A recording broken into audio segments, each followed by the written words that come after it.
Important current affairs देखते हैं 19 जून 2025 का आपकी पाठशाला द्वारा। पहला प्रश्न है इसका, गूगल ने एशिया में अपना पहला सुरक्षा इंजीनियरिंग केंद्र किस भारतीय शहर में लॉन्च किया? किस भारतीय शहर में लॉन्च किया ये पूछ रहा है। ए बेंगलुरु में, बी हैदराबाद में, सी पुणे में या डी चेन्नई में। इसको लॉन्च किया है कहाँ पे? ये हैदराबाद। गूगल ने 18 जून 2025 को हैदराबाद शहर में एशिया में अपना पहला सुरक्षा इंजीनियरिंग केंद्र यानी कि GSEC लॉन्च किया।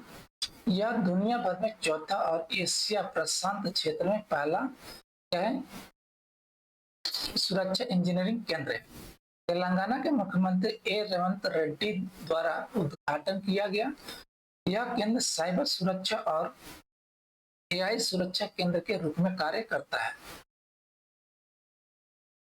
इसका उद्देश्य ऑनलाइन धोखाधड़ी से निपटना, साइबर सुरक्षा को बढ़ावा देना और जिम्मेदार AI प्रथाओं को आगे बढ़ाना है।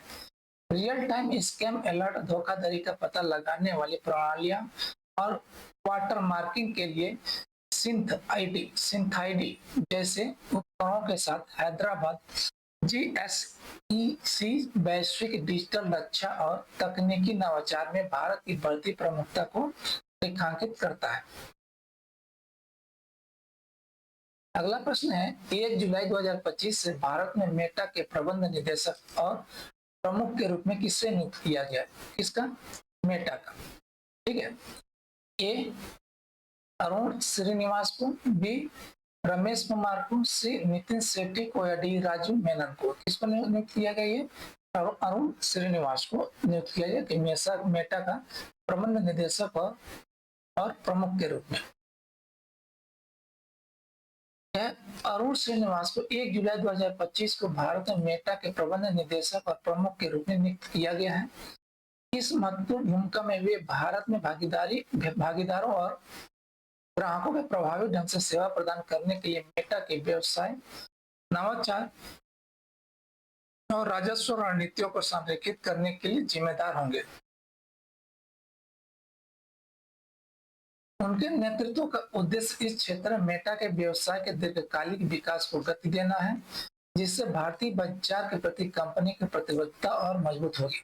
उनकी नियुक्ति वैश्विक स्तर पर अपने प्रमुख विकास बाजारों में से एक में अपने नेतृत्व टीम को मजबूत करने पर मेटा के ध्यान को दर्शाती है।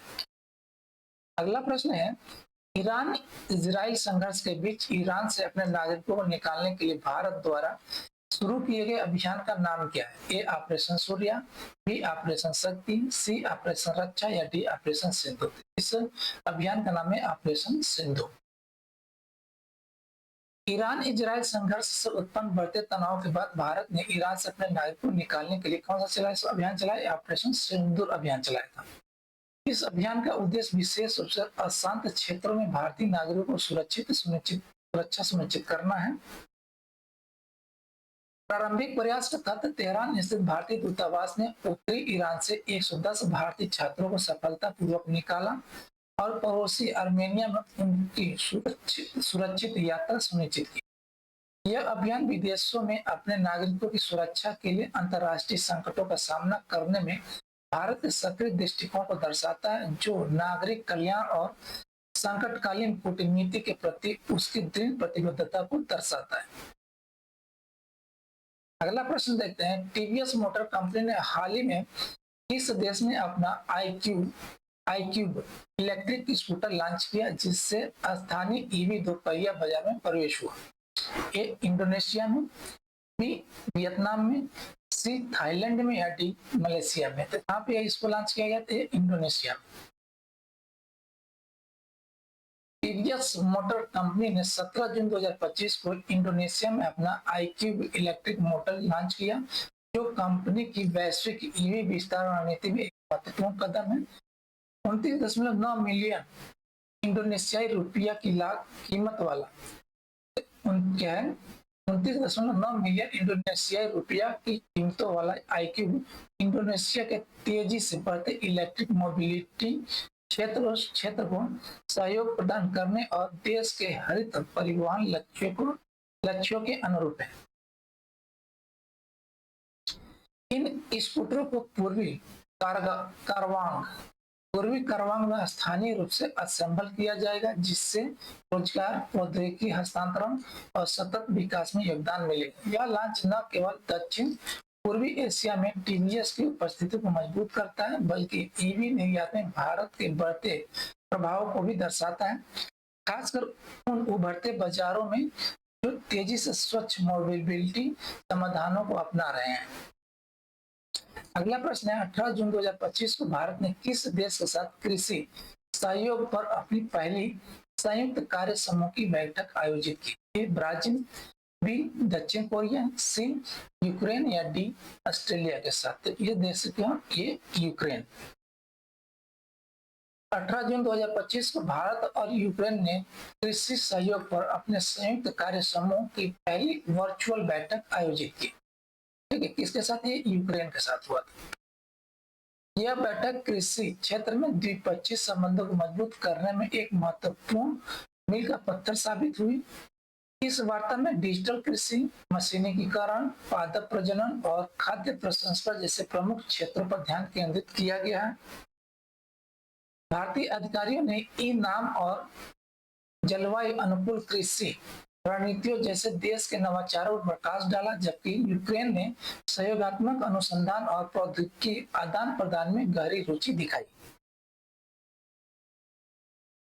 यह रणनीतिक जुड़ाव वैश्विक स्तर पर खाद्य सुरक्षा, टिकाऊ कृषि पद्धतियों और कृषि प्रौद्योगिकी साझेदारी को आगे बढ़ाने के लिए दोनों देशों की प्रतिबद्धता को दर्शाता है। अगला प्रश्न है, हाल ही में किस भारतीय राज्य ने कक्षा 1 से 5 तक के स्कूलों में हिंदी को सामान्य तीसरी भाषा बनाने का निर्देश जारी किया? ए उत्तर प्रदेश, बी गुजरात, सी कर्नाटक या डी महाराष्ट्र? ये राज्य कौन सा? ये महाराष्ट्र। महाराष्ट्र ने राज्य पाठ्यचर्या रूपरेखा 2024 के अंतर्गत एक संशोधित निर्देश जारी किया, जिसके अनुसार कक्षा 1 से 5 तक मराठी और अंग्रेजी माध्यम के स्कूलों में हिंदी को पढ़ाई जाने वाली सामान्य तीसरी भाषा अपनाया गया है। यह कदम राष्ट्रीय शिक्षा नीति यानी NEP 2020 के अनुरूप है और बहुभाषी शिक्षा एवं राष्ट्रीय एकीकरण को जोर देता है। हालांकि स्कूल अन्य भारतीय भाषाओं को भी पढ़ा सकते हैं, बशर्ते प्रत्येक कक्षा में कम से कम 20 छात्र ऐसा करने का अनुरोध करें। लेकिन आलोचकों का तर्क है कि यह प्रावधान व्यवहारिक बाधाएं पैदा करता है, खासकर छोटे स्कूलों में। यह निर्देश भाषा थोपने और क्षेत्रीय पहचान को लेकर चिंताओं को फिर से जगाता है, और खासकर पिछले विरोध प्रदर्शनों के बाद, जिसके कारण 2025 की शुरुआत में अनिवार्य हिंदी नीति को रद्द कर दिया गया था। अगला प्रश्न है, विश्व आर्थिक मंच के ऊर्जा संक्रमण सूचकांक 2025 में भारत का स्थान क्या है? एक बार और प्रश्न देख लेते हैं। वैश्विक आर्थिक मंच के ऊर्जा संक्रमण सूचकांक 2025 में भारत का स्थान क्या है? ये पूछ रहा है। ए 63वें, बी 98वें, सी 67वें या डी 71वें? कौन से स्थान में? 71वें स्थान पे है भारत। विश्व आर्थिक मंच के ऊर्जा संक्रमण सूचकांक 2025 में भारत 71वें स्थान पर रहा, जो 2063 के 63वें स्थान से नीचे है। 2024 के 63वें स्थान से नीचे। स्वच्छ ऊर्जा तक पहुंच, ऊर्जा दक्षता और नियामक ढांचों में भारत की गति को मजबूत के बावजूद यह गिरावट आई है। यह सूचकांक ऊर्जा सुरक्षा, स्थिरता और समता के आधार पर 118 देशों का मूल्यांकन करता है, और भारत का निम्न स्कोर ईंधन पर निर्भरता और ग्रिड विश्वसनीयता जैसी लगातार चुनौतियों को दर्शाता है, खासकर ग्रामीण क्षेत्रों में। हालांकि भारत स्वच्छ ईंधन में निवेश जारी रखते हुए और ऊर्जा की तीव्रता को कम कर रहा है, जिससे यह वैश्विक ऊर्जा परिवर्तन में एक प्रमुख खिलाड़ी के रूप में बना रहा है। अगला प्रश्न 2025 में 91वें G7 शिखर सम्मेलन की मेजबानी किस देश ने की? ठीक है, 91वें 91वें G7 शिखर सम्मेलन की मेजबानी किस देश ने की? ए कनाडा ने, बी फ्रांस ने, सी जर्मनी ने या डी इटली ने? किसने की? ये कनाडा ने। 2025 में 91वें G7 शिखर सम्मेलन की मेजबानी कनाडा ने की। विशेष रूप से अल्बर्टा के बैनफ में स्थित पर्वतीय रिसोर्ट शहर कानानास्किस में, कहाँ पे हुआ था ये? कानानास्किस में हुआ था। कनाडा के प्रधानमंत्री मार्क कार्नी ने, कौन है कनाडा के प्रधानमंत्री? ये मार्क कार्नी ने मेजबानी के रूप में शिखर सम्मेलन का नेतृत्व किया। इस आयोजन में G7 देशों के नेता आर्थिक पुनर्गठन, ऊर्जा परिवर्तन, कृत्रिम बुद्धिमत्ता, शासन और इजराइल ईरान संघर्ष जैसे चल रहे भू राजनीतिक तनावों सहित महत्वपूर्ण वैश्विक चिंता पर चर्चा करने के लिए एक साथ आए। कनाडा ने वैश्विक डिजिटल नेतृत्व के प्रति अपनी प्रतिबद्धता को दर्शाते हुए कृत्रिम बुद्धिमत्ता और डिजिटल नवाचार मंत्रालय जैसी पहल भी शुरू की। अगला प्रश्न है, घृणास्पद भाषण के विरुद्ध हेतु अंतर्राष्ट्रीय दिवस किस तिथि को मनाया जाता है? ए 10 मई को, बी 18 जून को, सी 5 जुलाई को या डी 12 अगस्त को? कब मनाया जाता है? ये मनाया जाता है 18 जून को। घृणास्पद भाषण के विरुद्ध अंतर्राष्ट्रीय दिवस प्रतिवर्ष कब मनाया जाता है? 18 जून को मनाया जाता है। इस तिथि की घोषणा एक प्रस्ताव के माध्यम से की गई थी जो घृणास्पद भाषण पर संयुक्त राष्ट्रीय रणनीति और कार्य योजना पर आधारित है, जिसे 18 जून 2019 को ही शुरू किया गया था। इस दिवस का उद्देश्य घृणास्पद भाषण के खतरों के बारे में जागरूकता बढ़ाना और शिक्षा, संवाद और वकालत के माध्यम से इसका मुकाबला करने के प्रयासों को बढ़ावा देना है। नो टू हेट जैसे अभियान व्यक्तियों और समुदायों को कार्यस्थलों, ऑनलाइन प्लेटफॉर्म और सार्वजनिक चर्चाओं सहित विभिन्न क्षेत्रों में घृणा के विरुद्ध सक्रिय रूप से बोलने के लिए प्रोत्साहित करने का एक माध्यम है। अगला प्रश्न है, किस राज्य के उच्च न्यायालय ने पहाड़ी पर्यटन स्थलों में एकल उपयोग प्लास्टिक वस्तुओं पर प्रतिबंध लगा दिया है? ठीक है, लगा दिया कौन है? तमिलनाडु, बी महाराष्ट्र, सी केरल या डी कर्नाटक के उच्च न्यायालय? तो कौन से? केरल के उच्च न्यायालय ने पहाड़ी पर्यटन स्थलों में एकल उपयोग प्लास्टिक वस्तुओं पर क्या प्रतिबंध लगा दिया। केरल उच्च न्यायालय ने एकल उपयोग वाली प्लास्टिक वस्तुओं पर प्रतिबंध लगाकर एक महत्वपूर्ण पर्यावरण कदम उठाया है, खासकर पहाड़ी पर्यटन स्थलों पर। इसके अतिरिक्त अब शादियों और आधिकारिक सरकारी समारोहों सहित बड़े सार्वजनिक समारोहों में प्लास्टिक की बोतलों के उपयोग को क्या है? नियंत्रित किया जाएगा। इस कदम का उद्देश्य पारिस्थितिक रूप से संवेदनशील और अत्यधिक भीड़ भाड़ वाले क्षेत्रों में प्लास्टिक प्रदूषण को कम करना है।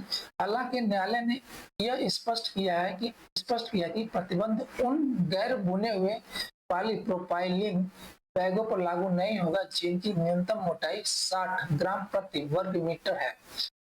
ठीक है, जो स्थिरता और व्यवहारिकता के प्रति एक संतुलन दृष्टिकोण का संकेत देता है। अगला प्रश्न है, 1 जुलाई 2025 से MIT के पहले भारतीय मूल के प्रोवोस्ट के रूप में किसे नियुक्त किया गया? किसका प्रोवोस्ट? ए रघुनाथ माशेलकर को, बी अनंत चंद्र काशम को, सी सुब्रा सुरेश को या डी सुंदर पिचाई को? तो ये कौन सा है? ये है अनंत चंद्र काशम को। ये भारतीय मूल के प्रोवोस्ट है, जो MIT के पहले भारतीय मूल के प्रोवोस्ट है, चुने गए हैं। चेन्नई में जन्मे भारतीय अमेरिकी शिक्षाविद अनंत चंद्रकशन को मैसाचुसेट्स इंस्टीट्यूट ऑफ टेक्नोलॉजी यानी कि MIT का अगला प्रोवोस्ट नियुक्त किया गया है। यह नियुक्ति 1 जुलाई 2025 से प्रभावी होगी। वे MIT में इस उच्च स्तरीय शैक्षिक नेतृत्व की भूमिका निभाने वाले पहले भारतीय व्यक्ति बन गए हैं।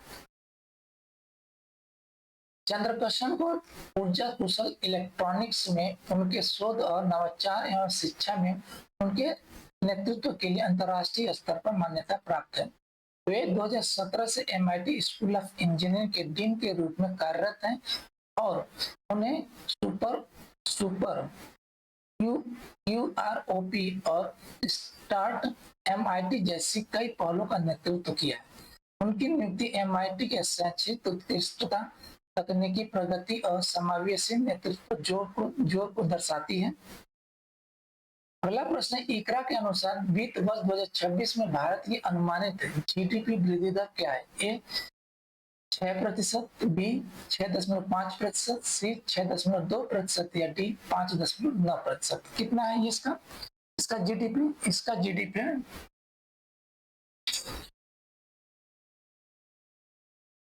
6%, शायद 6.2%। ऑप्शन गलत लगा दिया, 6.2%। Option C 6.2%। इकरा ने वित्त वर्ष 2025-26 के लिए भारत की GDP वृद्धि दर के 6.2% रहने का अनुमान लगाया, जो पिछले वित्त वर्ष में दर्ज 6.5 की वृद्धि दर से थोड़ी गिरावट दर्शाता है। इस गिरावट का मुख्य कारण कमजोर वैश्विक व्यापार स्थितियां और व्यापारिक निर्यात में मंदी है। इन बाहरी चुनौतियों के बावजूद मजबूत ग्रामीण मांग, सरकार द्वारा अधिक पूंजीगत व्यय और राजकोषीय सहायता उपायों से आर्थिक गति बनी रहने की उम्मीद है। यह अनुमान वर्ष के लिए राजकोषीय नीति, निवेश रणनीतियों और आर्थिक नियोजन को आकार देने में महत्वपूर्ण भूमिका निभाता है, क्योंकि यह वैश्विक प्रतिकूलताओं और घरेलू लचीलेपन के बीच संतुलन को दर्शाता है। थैंक यू जी, धन्यवाद।